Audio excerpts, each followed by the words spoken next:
You know, innovation. If you can see a product, if you can see an idea and say, I know how to make that better. Communication. If you can communicate effectively why that's a better idea, and get people to understand that. And dependabilityation. If you can actually do it, if you can get out there and hit the pavement and do what needs to get done to do that, I think those are the foundational elements of a great entrepreneur. And then I think one additional element is someone who's a visionary, someone who doesn't just do things, but they do things because they know why they are doing them. And by understanding that vision of why they're doing it, that will be that person can't be stopped. And then I guess the final element would be honesty. So after you have that vision, that's great, but you got to be honest with yourself.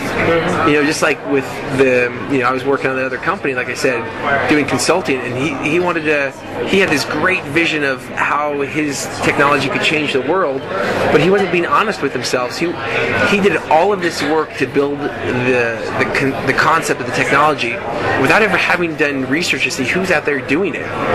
Don't be afraid to find out that people are doing exactly what you want to be doing. And because if you do have that innovation, then make it better. Yeah. And if you don't have that innovation, well, go get a day job. Very cool. Who do you go to for advice on running your company or just to be successful? Well, first my partners, obviously. Pat Schwartz for the business and legal aspects. Scott Weiner for all of the technology.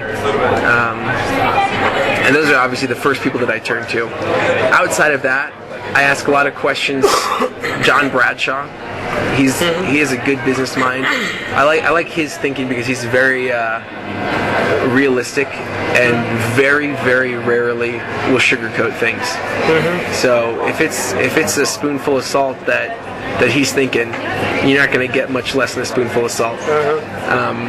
Another person is that I've turned to every now and then is Roger Andrus, who I got introduced to through John Bradshaw.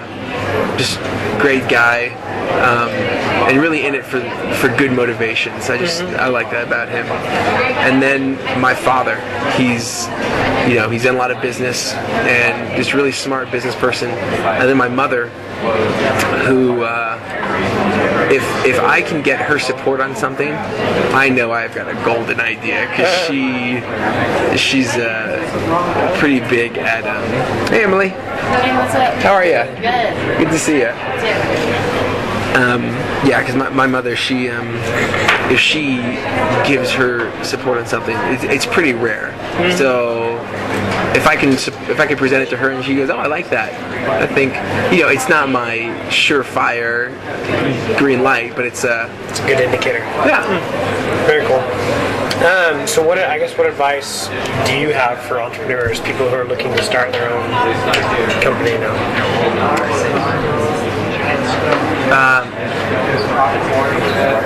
The advice I would give would be, quite simply, to understand why money makes you happy. And that's the title of a book that I'm working on right now called Why Money Makes You Happy. And basically it's about how to live your life of a billionaire with $1. And about how if you don't wait to be happy until you reach your financial goal, until you reach your number, but be happy along the way. And the way that you're happy along the way is understanding why you want to reach your financial goal. If you want to reach your financial goal because you want to help people in the world, well, help them now. Help them with nothing. Go volunteer. Go do something. If you want to reach your financial goals because you want to provide better for your family, well, figure out ways to provide better now. Whether that means, going out and making sure that you're spending enough time with your family, or whether or not it's making sure that you're going on enough dates to create your own family. I mean, don't wait to start living your motivations, because the why you want that money is absolutely everything. The money isn't. Why you want it is. And then the other thing I would say would be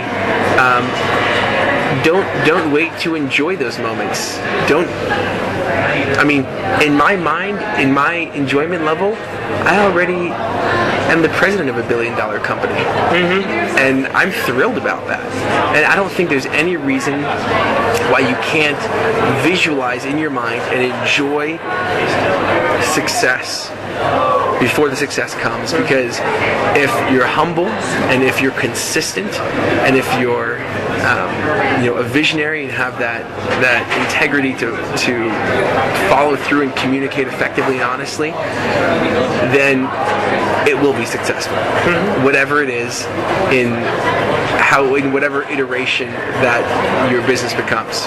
It might not be exactly what you set out to do, but as long as you're stepping out to do something, as Randy Posh said, your dreams will come to you. So understand your why money. It would be my advice. Very cool. Lastly, any books or anything you'd recommend for? Yes, I would recommend Viktor Frankl's Man's Search for Meaning. Outside of scripture, that book has had a bigger impact on my life than any other book I've ever read. Okay. Anything else you want to add? That was good. Okay, very good. Does that thing transcribe it and post it?